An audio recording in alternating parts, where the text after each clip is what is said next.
নমস্কার বন্ধুরা, আজকে এরকম একটি সুন্দর ফালুদা বানিয়ে দেখাবো আপনাদের। প্রথমে তো আমার তোবড়াটা একটু দেখে নিন, দেন হচ্ছে এখন আমরা রেসিপিতে আসি। প্রথমে তো একটি ফালুদা মিক্সের প্যাকেট নিয়ে নিয়েছি, আর প্যাকেটের ভিতরে যা যন্ত্রপাতি ছিল সবকিছু বের করে নিয়েছি।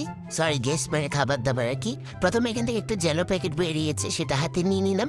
আর একটা যেটা দুধ দিয়ে ফুটিয়ে খেতে হবে সেটা বের করে নিলাম। আর দুধটা যখন টকবক টকবক করে ফুটে উঠবে, তখন হচ্ছে এই যে ফালুদা মিক্সের প্যাকেটটা দিয়ে দিব, দেন কন্টিনিউসলি নাড়াইতে নাড়াইতে ঘন করে ফেলতে হবে। অন্যদিকে হচ্ছে জ্বালা মিক্সের প্যাকেটটা বের করে 2 কাপের মতো পানি ফুটিয়ে তো মিক্সার ঢেলে দিয়ে তারপরে এটা 1 কাপ পরিমাণের করে গরম অবস্থায় বাইরে রেখে আবার ঠান্ডা করার জন্য ফ্রিজে ঢুকিয়ে দিতে হবে। মানে গরম ঠান্ডা চামচ কাস্টার্ডটা দিয়েছি, কাণ্ড হয়ে গেলে জারু লাগার দারুণ করে এটা কুচি কুচি করে কেটে নেবেন।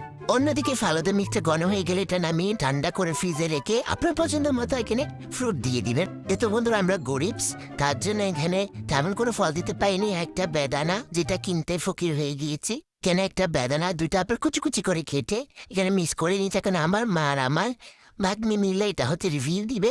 আর এখন দেখুন ওরা অনেক টেস্টি ছিল নাকি, আপনারা অবশ্যই ট্রাই করে দেখতে পারেন অবভিয়াসলি যদি আপনাদের ইচ্ছা হয়। So by.